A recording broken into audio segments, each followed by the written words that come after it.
Ana, mientras salíamos a hacer algunas vueltas, juntamente con mi esposa, ella conducía el vehículo.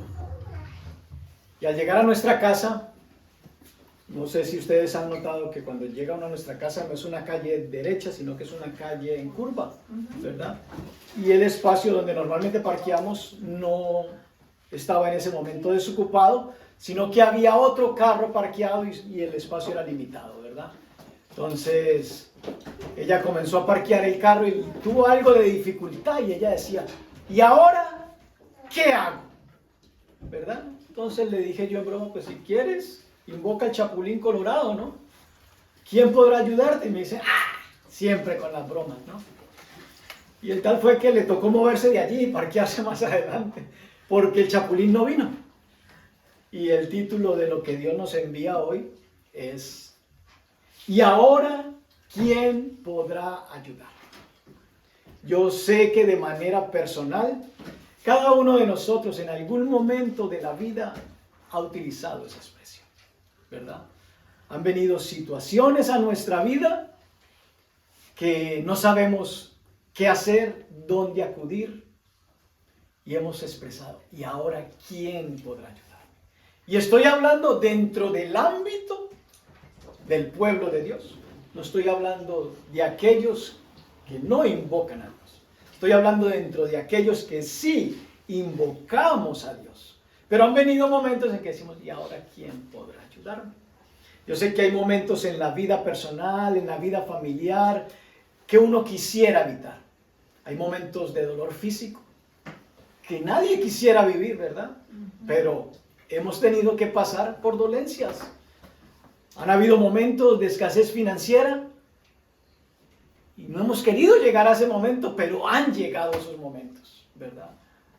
Hay momentos en que la muerte toca la puerta de un ser querido y hemos querido evitar que eso no llegara, ¿verdad? Pero llegó la muerte también. Hemos tenido momentos de crisis emocional, ¿verdad? Y que decimos, ¿y ahora quién podrá ayudarme?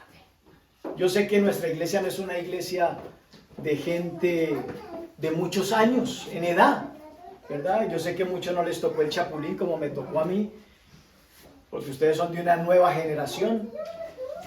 A ustedes les tocó quizás Charlie Chaplin, a mí me tocó fue el Chapulín. Pero yo sé que alguien recuerda, ¿verdad? Y era un personaje mexicano que se presentaba como superhéroe. Y las personas cuando estaban en dificultad clamaban, ¿y ahora quién podrá ayudarme? Y llegaba el Chapulín Colorado. Colorado, ¿verdad? Entonces, ¿a qué le tememos en la vida cuando llegamos a situaciones como esas? ¿Qué le tememos que Dios no pueda salvar, que Dios no pueda ayudar? ¿Cuál es el problema que Dios no pueda solucionar? ¿Han pensado alguna vez en eso? ¿Cuál es el problema que Dios no pueda solucionar o intervenir? ¿Qué decisión es tan grande y tan difícil que Dios no pueda darnos sabiduría? ¿Qué tan caro es lo que quiero que Dios no pueda dármelo? ¿Qué enfermedad es tan peligrosa que Dios no pueda sanar? ¿Qué persona tan dura es que Dios no pueda aplacar? No sé si han pensado en preguntas como esa. Cuando uno se hace cuestionamientos como ese, tiene que tener algún tipo de respuesta. Ahora, ¿quién podrá ayudarme? Porque situaciones difíciles nos vienen a todos. Creyentes y no creyentes, vamos a pasar por tribulación. Y la pregunta de hoy es, ¿quién podrá ayudarme? Cuando usted mira el relato del Génesis, el pueblo hebreo era esclavo en Egipto. Y tenían sustento y tenían techo, pero eran ¿qué? Esclavos. Dios los libera y los saca supuestamente para llevarlos a un sitio, que se llama la tierra prometida. Y mientras ellos van de camino, disfrutando de una libertad, de un momento a otro voltean a mirar y se dan cuenta que aquellos que los habían esclavizado por tantos años vienen de nuevo para retomarlos y esclavizarlos. Llegan el momento en que se encuentran ya con el límite del mar. ¿Para dónde cogemos? ¿Nos devolvemos o atravesamos nadando? ¿Qué hacemos?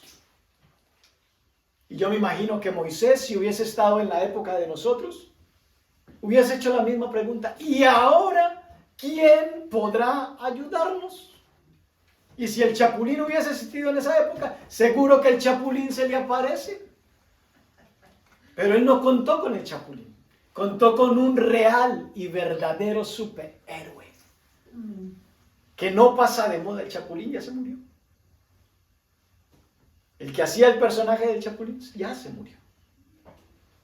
Pero el que salvó a los hebreos del ejército egipcio aún sigue vivo.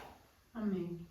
Y él nos pregunta hoy, cuando tú llegues a tu momento de crisis, cuando llegues a tu mar rojo y preguntes, ahora, ¿quién podrá ayudarte? Piensa por un momento la iglesia moderna de hoy en ese estado. ¿Qué hubiesen hecho cuando llegaron al mar rojo? Todos sacar sus celulares y comenzar a filmar. Ahí viene el ejército egipcio. Y aquí tenemos el mar rojo y me tomo el último selfie porque de aquí no paso ya. Aquí quedo, ¿sí? Eso hubiera hecho la iglesia moderna. ¿Qué más? Tenemos los celulares y el último selfie que quede para las redes sociales. ¿Cómo pereció el pueblo de Dios?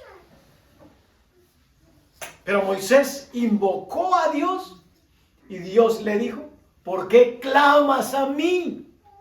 ¿Qué tienes en tu mano? ¿Y qué hizo Moisés? Tengo, no un celular, tengo una vara. Y levantó la vara y el mar rojo se abrió. Y fue tan precisa la apertura que alcanzaron a pasar ellos y después se cerró. ¿Verdad? La tecnología de hoy nunca va a superar la tecnología de Dios. No te deslumbres por lo que tienes hoy en tu mano. Utiliza los recursos que Dios te ha dado a través de su palabra. La realidad de la experiencia cristiana está a menudo en lo que Dios escribe en la historia de nuestras vidas, en los momentos de crisis. ¿Por qué? Porque Él quiere ser reconocido para que Él se pueda llevar la gloria. Amén. Ahora, ¿quién podrá ayudarme? Ve conmigo al libro de Isaías, al capítulo 31.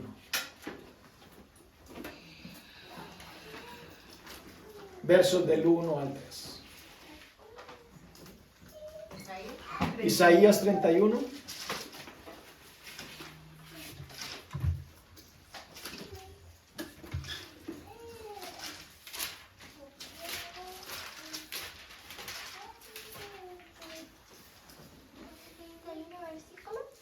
Del 1 al 3. Mira lo que dice este texto. ¿Lo tenemos? Amén. Okay. Dice la Biblia, ¡ay de los que descienden a Egipto! Cuando tú veas esa expresión en la Biblia, no es que Dios esté alabando tu conducta. Cuando tú escuches un ay, es porque Dios te está alertando de algo. Ay de los que descienden a Egipto. El pueblo hebreo, yo creo que en ese momento tuvieron oportunidad de quejarse de Moisés. En Egipto teníamos que garantizada la dormida y la comida, ¿verdad? Nos trataban un poquito mal, pero ahí estábamos, allí íbamos, ¿verdad? ¿Verdad? Teníamos familias, crecíamos, trabajábamos duro, eso sí, porque esos egipcios, explotadores. Pero teníamos techo, teníamos vestido y la comida asegurada. Está como el relato de un guardia que llega a la celda de unos presos que se habían escapado y se quedó uno solo. Y el guardia le dice, ¿y tú por qué no te escapaste? Y le dice, no, es que allá afuera la vida está muy dura. Aquí yo tengo garantizada la comida, tengo garantizada la dormida, tengo garantizada visita conyugal. ¿Para qué me voy a ir? Allá afuera la vida está muy dura, ¿verdad? Y aquí la Biblia nos dice, ay de los que descienden a Egipto por ayuda y confían en caballos y su esperanza ponen en carros, porque son muchos, y en jinetes, porque son valientes, y no miran al Santo de Israel, ni buscan a Jehová. En tu momento de dificultad, ¿a quién acudes? Dios te está diciendo hoy, ay de los que descienden a Egipto.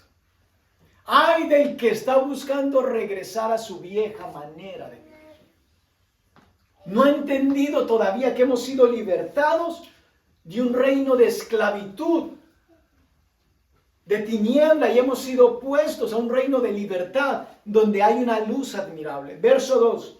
Pero él también es sabio y traerá el mal y no retirará sus palabras. Se levantará pues contra la casa de los malignos y contra el auxilio de los que hacen iniquidad. Y los egipcios, hombres son y no Dios. Y sus caballos carne y no espíritu. De manera que al extender Jehová su mano, caerá el ayudador y caerá el ayudado. Y todos ellos desfallecerán ahora. Dios nos habla como iglesia, hermanos. Nos habla como sus hijos. Dice, ay de ustedes, hijos, que en un momento de dificultad quieren buscar ayuda donde no van a hallar una verdadera y perdurable solución. Nos da una advertencia, ay de los que descienden a Egipto a buscar ayuda y no invocan al nombre del Santo de Israel. Vayan conmigo al libro de Romanos, el capítulo 15, verso 4.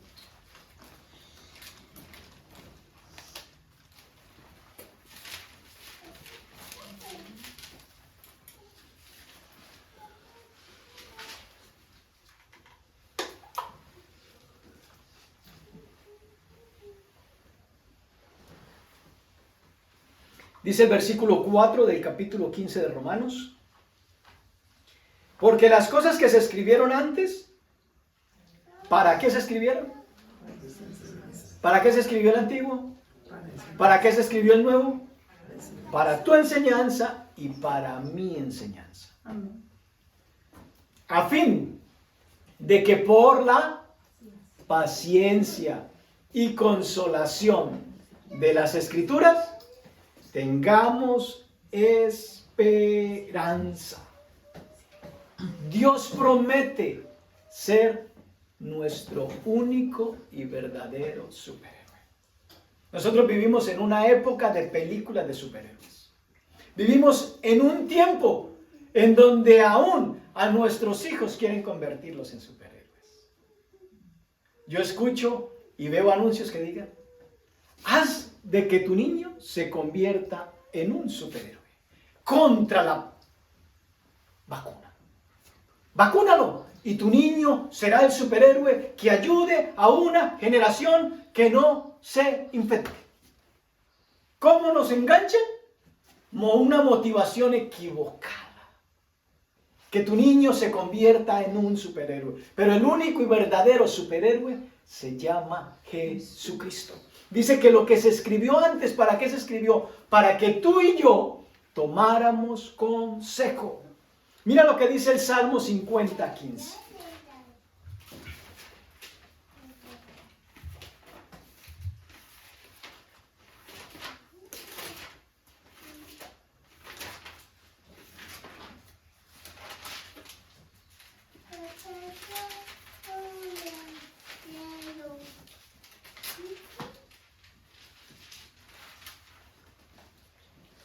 invócame en el día de la angustia.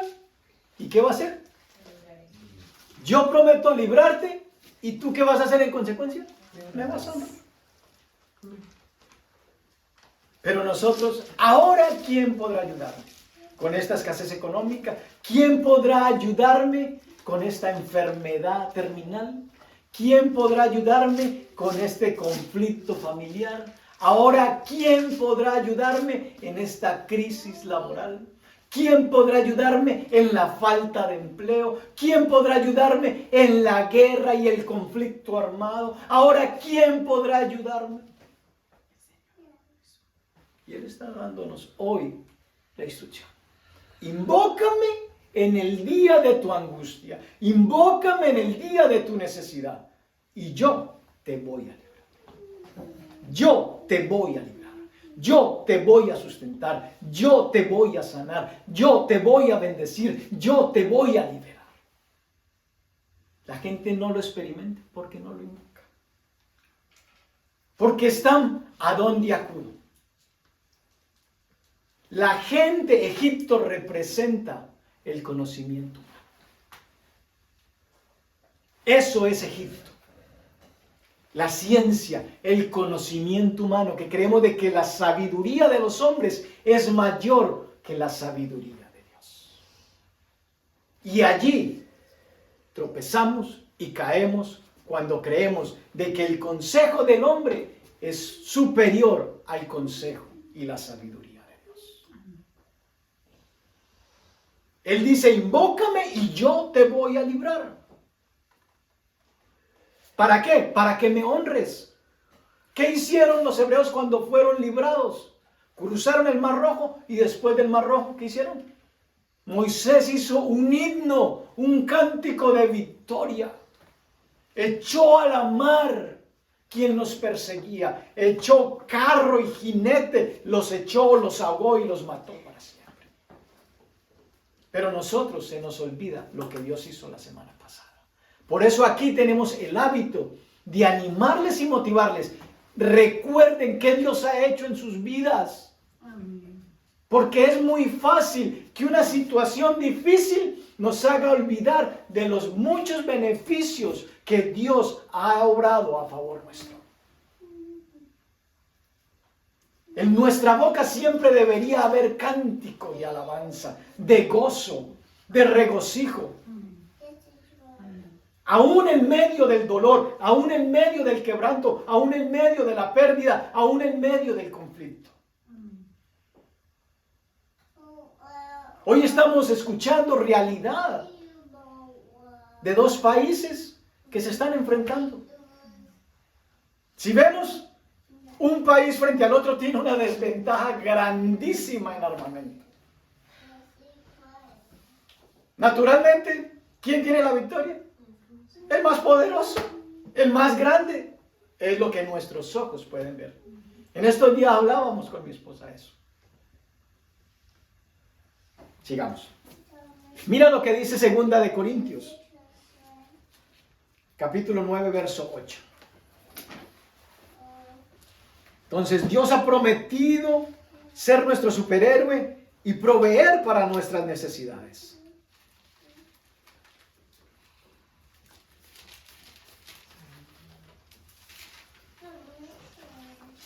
Verso 8 dice lo siguiente.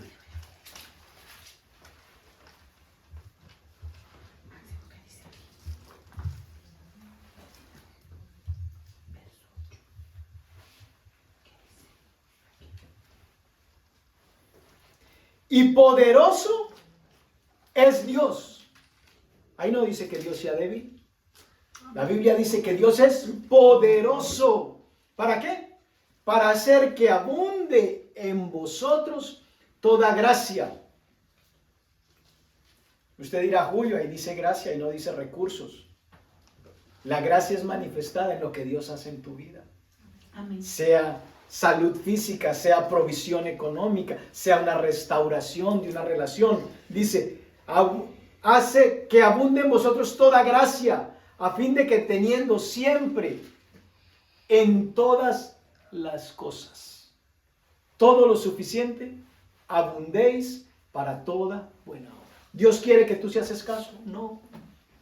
¿Dios quiere que tú padezcas necesidad continuamente? No. Pero en algún momento la vamos a padecer. ¿Por qué? Porque Él quiere que tú lo reconozcas como tu superhéroe en tu momento de escasez.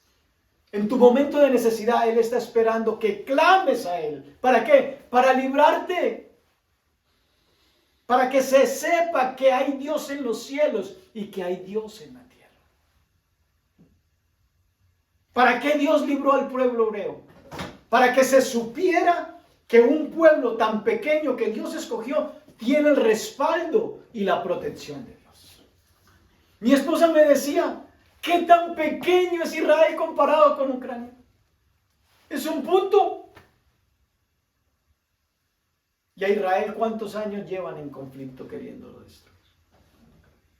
¿Han podido? No han podido. ¿Por qué? ¿Porque son muchos? ¿Porque son una nación grande? No. Sencillamente porque tienen un superhéroe poderoso. Y poderoso es Dios para hacer que sobreabunde en ustedes y en mí toda gracia. Para que teniendo en todas las cosas todo lo suficiente, nosotros podamos proceder haciendo buenas obras. Amén. Porque Dios sabe que la iglesia y sus hijos no pueden hacer buenas obras si no tenemos en todas las cosas todo lo suficiente. ¿Cómo podemos ayudar a los otros si no tenemos ni para nuestras propias necesidades? ¿Cómo? ¿Seríamos un buen testimonio? No. La gente de afuera diría, ¿qué clase de padre es el que ustedes tienen tan irresponsable? Que ni siquiera es capaz de proveerles lo que ustedes necesitan. Pero Dios quiere que tengamos siempre en todas las cosas todo lo suficiente. Mira que Dios promete también librarnos de nuestros temores. Ve a Isaías al capítulo 41,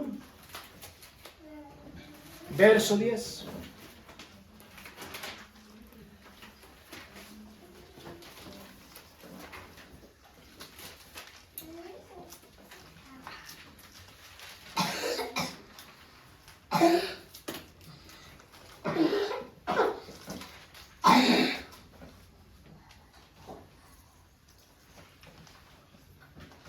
En el versículo anterior leíamos, porque Dios es ¿qué?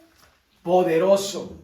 En el versículo antes de ese que decía, invócame y yo te libraré. Ahora en este versículo nos dices, no temas, porque yo estoy ¿qué?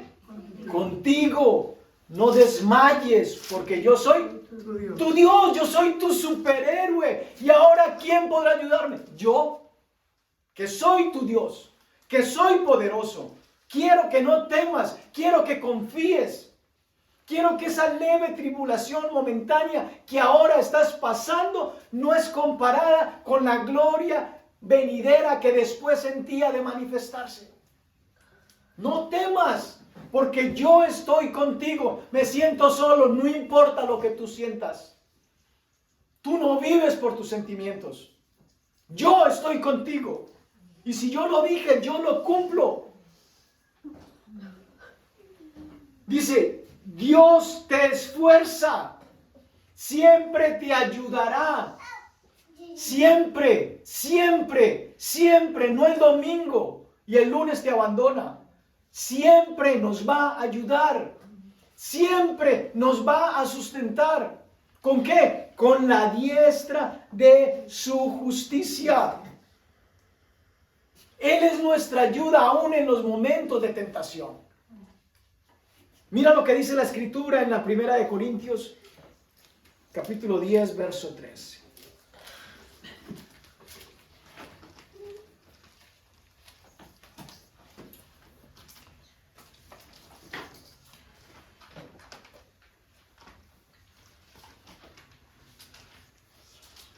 Él es nuestro superhéroe aún cuando somos tentados.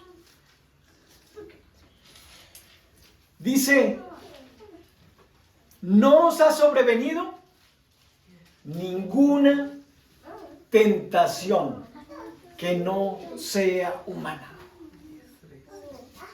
Julio, es que usted no sabe la clase de tentación que a mí se me presentó. Y yo no fui capaz.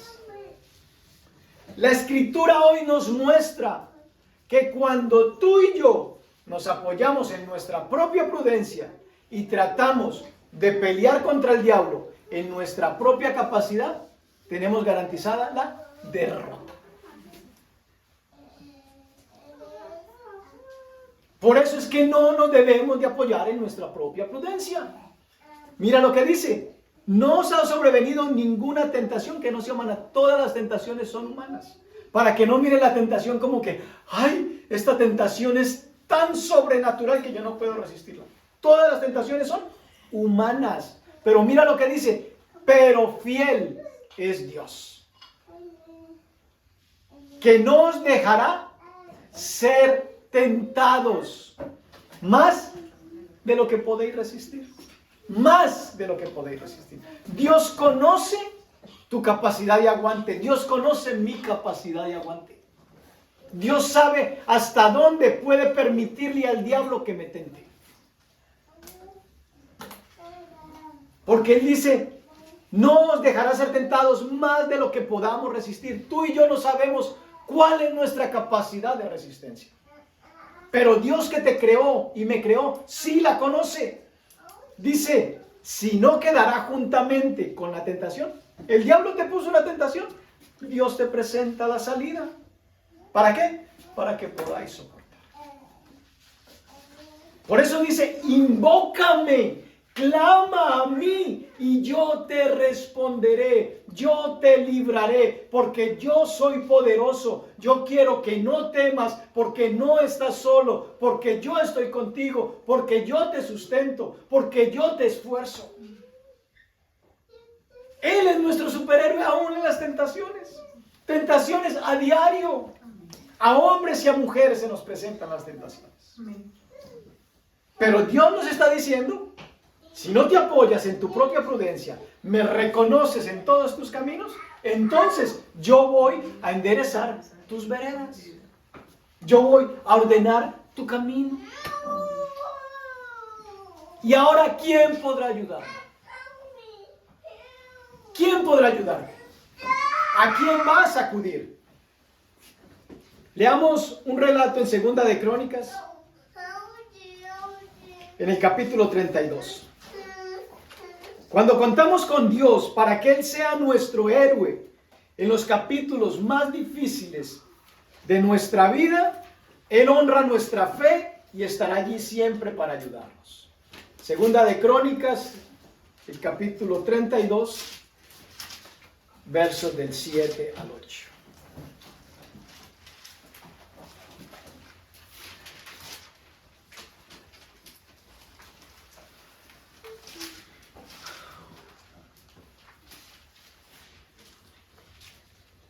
No vamos a leer todo el capítulo, pero le animo a que usted lo pueda leer en casa para que comprenda de mejor manera la historia, ¿verdad?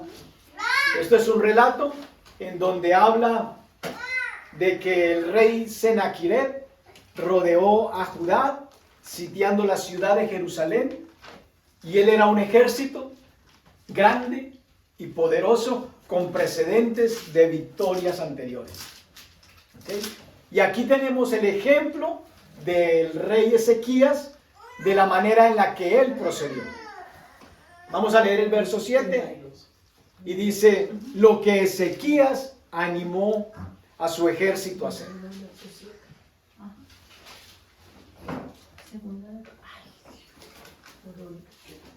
Dice el versículo 7: esforzaos y animaos, no temáis, ni tengáis miedo del rey de Asiria. ¿Quién era el rey de Asiria? Senaquiret. ¿Usted sabe lo que significa Senaquiret? Éxito. Éxito. Eso significa el nombre Senaquiret. Imagínese el nombre de ese rey. Éxito. O sea que el hombre tenía una trayectoria de victoria grande. Ni de toda la multitud que con él viene. Porque más hay con nosotros que con él. En proporción, el rey de Asiria era lo que en la actualidad hoy puede ser Rusia. una trayectoria de ser una potencia. Y Ezequías, sencillamente, como un buen rey, hizo lo que naturalmente estaba a su alcance. Y animó a su pueblo a que se prepararan. Le dijo, no temamos, esforcémonos y animémonos. Podría ser lo que es hoy el ejército ucraniano. Si es por capacidad de armamento, perdidos. Si es por cantidad de hombres, perdidos. Porque en proporción no hay compensación. ¿Pero qué dijo Ezequías? No tengan miedo del rey de Asiria, ni de toda la multitud que con él viene, porque más hay con nosotros que con él. Verso 8. Con él está el brazo de ¿qué? De carne. Está el brazo de la debilidad. Está el brazo del cansancio. Porque ellos solamente tienen recursos humanos. Se apoyan en lo que está a su alcance, la tecnología, ¿verdad? Y Ezequías le dijo a su pueblo, con él está el brazo de carne, mas con nosotros, ¿está quién? Jehová nuestro Dios para ayudarnos y pelear nuestras batallas. Y el pueblo ¿qué? Tuvo confianza en las palabras de Ezequías, rey de Judá. Yo no sé por qué situación tú estés pasando hoy, pero si tú tienes confianza en las palabras que Jehová hoy te declara, tu situación va a ser diferente. Y si no cambia tu situación hoy, al menos vas a salir con un ánimo que te va a llevar a tener esperanza, confianza y seguridad que de donde estás vas a salir. Amén. Que tu crisis va a ser transformada. Amén. Que lo que el enemigo trajo para mal, Dios lo transforma para bien. Amén. Porque contigo está Jehová para ayudarte y pelear tus batallas. Amén. Pero la reacción del pueblo no fue duda, la reacción del pueblo fue ¿qué? Confianza en las palabras del rey Ezequías. Amén. Ezequías no tenía un plan B. Ezequías no dijo, bueno, pues vamos a hacer esta estrategia militar y si no nos funciona, pues el plan B será correr, ¿no? Porque no hay más. Ezequías no tenía plan B. Él tenía lo que humanamente puede hacer como rey, preparar a su ejército para enfrentarse con el que venga, porque para eso preparan siempre los ejércitos. Los ejércitos no son entrenados únicamente para pelear con un ejército de 100. Si le tocan 100, pelee con 100. Si le tocan 500, pelee contra 500. Pero los ejércitos son entrenados para enfrentar cualquier tipo de batalla. Y él no tenía un plan B. Les dijo sencillamente, en proporción puede que estemos perdidos, pero con ellos está el brazo de carne. Pero con nosotros está Jehová de los ejércitos, fuerte, valiente, temeroso en batalla, que no ha perdido ninguna batalla. Y el pueblo que hizo, tuvo confianza. Voy a saltar al versículo 20. Dice, mas el rey Ezequías y el profeta Isaías, hijo de Amós, ¿qué hicieron? Oraron por esto y clamaron al cielo, invócame en el día de la angustia y yo te libraré y tú me honrarás. Y Jehová envió un ángel, el cual destruyó a todo valiente y esforzado y los jefes y capitanes en el campamento del rey de Asiria. Este se volvió, por tanto, avergonzado a su tierra y entrando en el templo de su Dios, allí lo mataron a espada sus propios hijos. Así salvó Jehová a Ezequías y a los moradores de Jerusalén de las manos de Senaquerib, rey de Asiria, y de las manos de todos. ¿Y les dio qué? Reposo. Nazaret oraba que nosotros experimentamos paz mientras otros están en conflicto. Es una realidad. Pero nosotros en nuestra paz, ¿qué hacemos? Sencillamente, gracias a Dios porque yo tengo paz. Allá los otros que resuelvan como puedan. No. Si como iglesia tenemos paz, es para que intercedamos por aquellos que ahora no la tienen. Si como individuos experimentamos paz en medio de circunstancias difíciles, es para que oremos por aquellos que aún caminan en confusión, para que sus ojos sean abiertos, para que el velo que el enemigo ha puesto les sea quitado, para que a ellos también la luz del evangelio les llegue y les penetre. Amén. Y sus vidas puedan ser cambiadas, renovadas y transformadas por el poder del Espíritu Santo. Amén. Pero ¿qué necesitamos hacer? Orar, orar. No dejemos como iglesia que la oración sea un paracaídas, únicamente para tiempos de crisis. Cuando estoy en crisis, busco a Dios. No, oremos todo el tiempo. Amén. Cuando llegue la crisis vamos a estar más fortalecidos. No dejemos la oración como un paracaídas. Cuando ya no tenga más salida, abra el paracaídas. No, utilicémoslo de primera instancia. Que no sea nuestro último recurso. Mira el verso 23. Y muchos, ¿qué hicieron? Trajeron a Jerusalén ofrenda a Jehová y ricos presentes a Ezequías, rey de Judá. Y fue muy engrandecido delante de todas las naciones después de esto. La iglesia es de Cristo. Amén. Cristo la compró con su sangre. Amén. Pero el medio que Jesús usa para sustentar la iglesia somos sus miembros. Por eso nos hizo miembros del cuerpo de Cristo. Si la iglesia está bien, la iglesia puede entonces abundar en toda buena obra. Si la iglesia está mal, la iglesia no puede hacer ninguna buena obra. Lo único que podremos hacer es sencillamente cantar coritos, dar aplausos y decir aleluya, gloria a Dios, amén. Pero no podremos manifestar de manera práctica el amor, la grandeza y el poder de Jesucristo. La labor social de ayudar al pobre y al necesitado, ¿quién la tiene ahora? El gobierno. Eso debería ser la labor de la iglesia. No de los gobiernos. Porque Dios está a favor de ¿qué? Del pobre, del huérfano, de la viuda, del desamparado. Por eso las iglesias debemos de ser canal de bendición para los demás. No únicamente para los que estamos adentro, sino también para los que estamos afuera. Pero para hacer cosas afuera, necesitamos que los que estemos adentro nos involucremos y nos hagamos partícipes de manera activa con los recursos que Dios nos ha dado. Vayan conmigo a Juan 16, verso 33.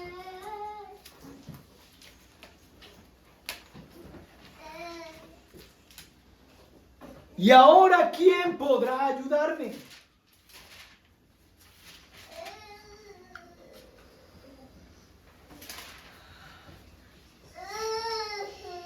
¿Qué dice la Escritura? Estas cosas os he hablado, para que en mí tengáis paz. Esta mañana orábamos por la gente de Ucrania, pero no oramos por los de Rusia. Usted sabe que los de Rusia, ellos mismos están siendo maltratados por su propio gobierno, porque ellos dicen, no hagamos guerra.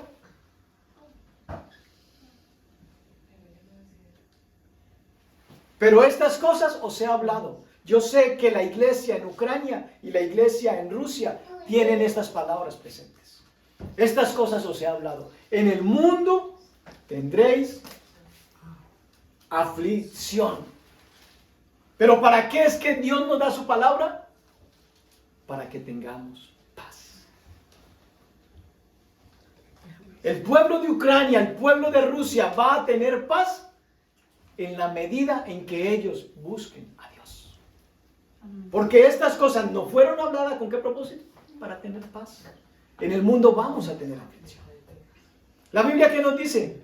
Que no temamos cuando escuchemos de guerras y de rumores de guerras y que nación se levanta contra nación. Ya ahorita se especula, este es el anticristo, ese de allá es el anticristo. Aún no es el fin. La Escritura dice que ya de hecho hay muchos anticristos. Entonces no nos pongamos a adivinar si es este, si fulano, si... El que vaya a ser, va a ser. Y cuando usted realmente se le muestre quién es, ¿qué va a hacer frente al anticristo? ¿Se va a postrar? Si estuvieras en el monte Carmelo, ¿con quién te irías? ¿Con la multitud o con la minoría? ¿Con los que adoran a Baal o con los que han decidido seguir a Dios? Eso es lo que tenemos que hacer cuando se nos presente el anticristo y ya se ha reconocido públicamente. ¿Qué vamos a hacer? Julio, es que nosotros no vamos a llegar allá. Yo no sé, mi hermano, si llegamos o no llegamos. Lo que yo sí sé es de que el mensaje de Dios es que nos dice que estemos apercibidos y que no ignoremos las maquinaciones del diablo. Sea que lleguemos o que no lleguemos, el consejo es el mismo. No ignoréis las maquinaciones del diablo. Ya, la gente dice, ya no vamos a estar nosotros, allá que sufran los que se quedaron por no haber creído en Jesucristo. ¿Y qué tal si nos toca? ¿Qué vamos a hacer? ¿A quién vas a adorar? ¿A quién vas a servir? Y ahora, ¿quién podrá ayudarnos cuando se levante y se siente en el trono de Dios el anticristo? Ahora, ¿quién podrá ayudarnos como iglesia cuando la persecución se venga? Cuando no tengamos la libertad que ahora tenemos. Ahora, ¿quién podrá ayudarme? Invócame en el día de la angustia. Yo te libraré y tú me honrarás. El problema es que no invocamos. Y hay de los que descienden a Egipto, porque es más fácil irse con la corriente. Si los de allá de la iglesia, que es más grande que la nuestra, lo hacen, es porque ellos están correctos. Hagamos lo mismo, ¿no? Porque por ley de promedios, no puede ser que la mayoría esté equivocada, por Dios. Hay de los que descienden a Egipto a buscar ayuda y dejan de invocar el nombre de Jehová. Momentos difíciles nos van a tocar, mis hermanos. Ya muchos los están viviendo. ¿Qué vamos a hacer? Que no sepamos a quién acudir. El chapulín ya no está. ¿De dónde vas a echar mano? Jehová de los ejércitos, fuerte y valiente, poderoso en batalla, Él aún sigue vivo.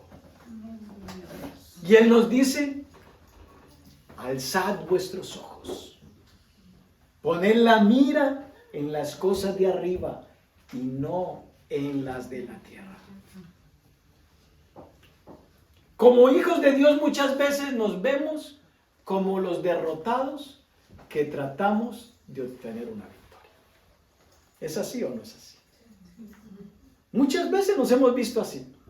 Decimos que somos hijos de Dios, pero nos vemos muchas veces en nuestra crisis como los derrotados que estamos tratando de obtener una victoria. Y quiero decirte de que no es así. Tú eres el victorioso. Que estás peleando para que no te quiten la victoria. Tú ya eres el victorioso. Mira lo que dice Romanos en el capítulo 8.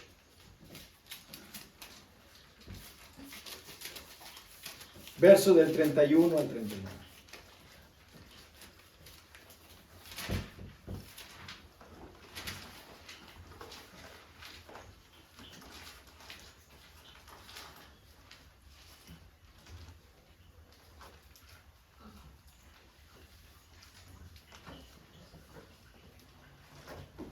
Voy a leerlo desde el 28 que me parece interesante. Dice, y sabemos que a los que aman a Dios, todas las cosas nos ayudan a bien. Amén. Julio, yo amo a Dios y mira esta enfermedad que tengo. Yo tengo frente a tu diagnóstico médico, tengo una palabra dada por Dios. Dice que a los que amamos a Dios, todas las cosas nos ayudan a bien. Yo no te puedo decir cómo te podrá ayudar esa enfermedad. Pero tengo una palabra de parte de Dios, de que frente a tu crisis, eso te va a ayudar a bien. ¿Cómo? Yo no sé, pero Él sí sabe. ¿Y qué nos dice? Invócame en el día de la angustia, yo te libraré y tú me honrarás.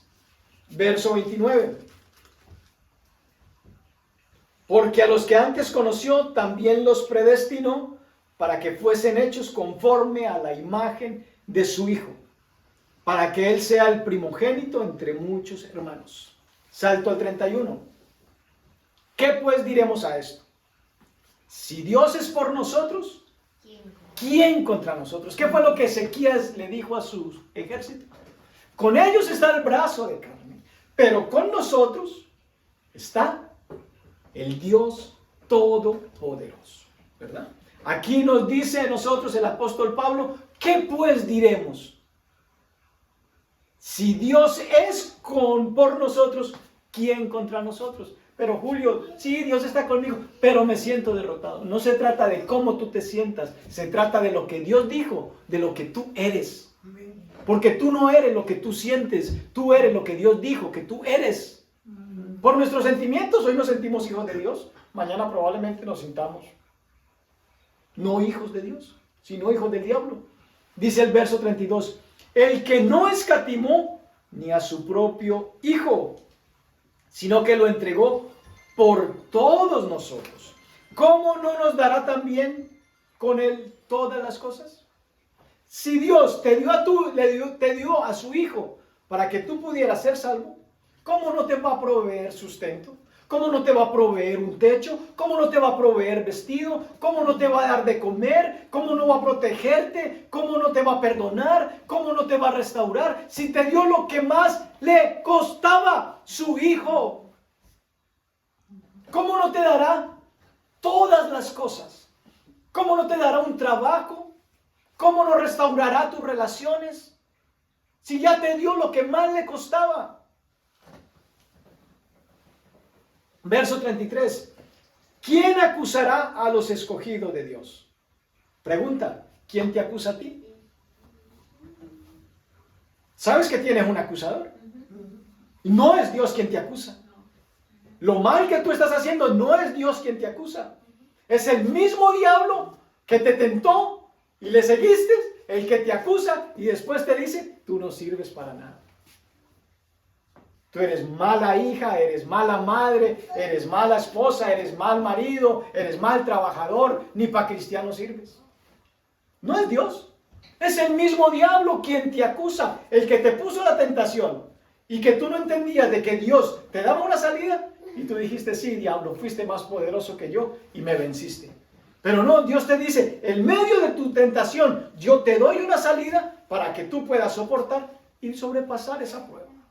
Verso 34. ¿Quién es el que condenará? Cristo es el que murió, mas aún el que también resucitó, el que además está a la diestra de Dios, el que también intercede por nosotros. ¿Qué hace Jesús por ti y por mí? Le dice al Padre, Padre, perdona a ese Julio que la mantiene embarrando. Ayúdalo, levántalo, restáuralo. Eso hace. Dice, intercede por nosotros. Dice, ¿quién nos separará del amor de Cristo? La tribulación, la angustia, la persecución, la hambre, desnudez, peligro o espada. Como está escrito, por causa de ti somos muertos todo el tiempo. Somos contados como ovejas de matadero. Antes, en todas estas cosas, yo los subestimé, mis hermanos. Yo les dije a ustedes vencedores. Pero la Biblia dice que somos ¿qué? Más que vencedores. ¿Ante qué? Ante la tribulación, ante la angustia, ante la persecución, ante el hambre, ante la escasez, ante la desnudez, ante el peligro, ante la espada. No somos los derrotados que estamos buscando una victoria. Somos los vencedores en todas esas circunstancias. Por medio de aquel que nos amó. Por lo cual estoy seguro que ni la muerte ni la vida, ni ángeles ni principados, ni potestades, ni lo presente, ni lo porvenir, ni lo alto, ni lo profundo, ni ninguna otra cosa creada nos podrá separar del amor de Dios que es en Cristo Jesús, Señor nuestro. Dios no está buscando al pecador para condenarlo. No, Dios está buscando al pecador ¿para qué? Para perdonarlo. Por eso dice, invócame. Estás mal. Invócame, yo te ayudo, yo te libro. ¿Y tú qué vas a hacer? En gratitud, me vas a honrar. Pero Dios no está buscando al pecador para condenarlo. La pregunta no la hizo. ¿Quién es el que condenará? ¿Quién es el que acusa a los escogidos de Dios? El mismo que te puso la cáscara de plátano para que te resbalaras, ese mismo es el que te está acusando delante del Padre, diciendo, mira, allí está tu hijo, no sirve para nada, allí está tu hija, no sirve para nada. Y así tú sigues perdonándola, y así tú sigues perdonándolo, y así tú sigues restaurándolos. Porque nada nos podrá separar del amor de Dios, que es en Cristo Jesús, Señor nuestro. Pero depende de a quién acudas cuando surge la pregunta, ¿y ahora quién podrá ayudar? No importa lo que estemos pasando, Dios está esperando tu clamor y mi clamor. Así como Ezequías junto con Isaías en ese conflicto armado que hicieron, oraron. ¿Y Dios qué hizo? Envió un ángel. No le dijo a Ezequías, no pelee, que hubiera podido hacerlo. Dejó que Ezequías se preparara para la batalla. Lo natural lo tenemos que hacer. Tenemos que pelear por nuestros hijos, por nuestras familias, por nuestro trabajo, por nuestra nación, por nuestro vecindario, por nuestras familias. Pero Dios, ¿qué agregó? Mandó un ángel y destruyó a aquel que se sentía orgulloso porque su nombre es Éxito. Y cuando usted lee todo el capítulo 32 de Segunda de Crónicas, se dará cuenta que ese rey les mandó a decir al ejército de Ezequías, no le crean a Ezequías, porque ¿quién los podrá librar de mi mano? Miren la historia, todos los pueblos que he derrotado y a ninguno de su Dios los ha podido librar. ¿Y a ustedes qué les va a hacer creer que ahorita su Dios los va a librar de mi mano? Esas fueron las palabras de Sennacherib contra el ejército de Ezequías. Y es lo mismo que el diablo te dice a ti hoy. En tu punto de crisis, en tu punto de fracaso, te dice el diablo, tú no sirves, ya para ti no hay esperanza. ¿Por qué no te pegas un tiro? ¿Por qué no te ahorcas? ¿Por qué no te envenenas? Eres una vergüenza. Ya no sirves. ¿Qué va a decir tu familia? ¿Qué va a decir tus amigos? Eso te dice el diablo. Pero Dios te dice, si me invocas, yo te libro. Amén. Yo te levanto. Yo te restauro. Quiero que te coloques de pie mientras yo te leo el Salmo 121.